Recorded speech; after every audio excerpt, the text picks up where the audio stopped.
विराट कोहली के बाप यहाँ पे है।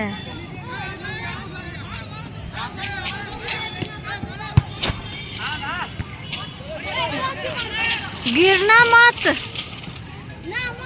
है।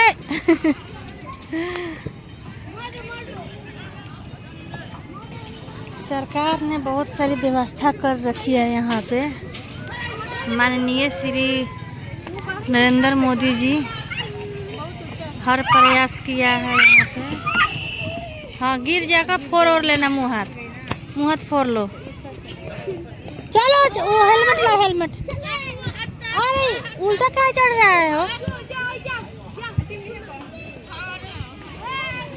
हाँ ऐसा हेलमेट लेकर आओ। इसमें चोट लगने की संभावना ज़्यादा है।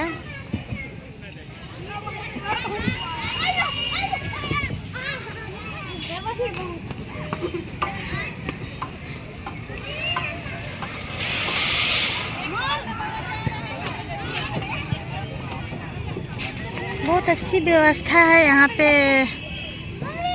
हमारे माननीय श्री नरेंद्र मोदी जी ने जो व्यवस्था कर रखा है बच्चों के लिए और उन नौजवान लड़कों लड़कियों के लिए जो यहाँ पे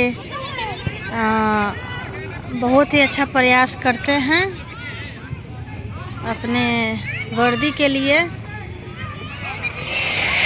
चलो चलो चलो, काफी लेट हो गया। चलो चलो, एक कपड़ा झाड़ो। देख कितना मिट्टी लग गया, मिट्टी लग गया। चप्पल कहाँ है? हाँ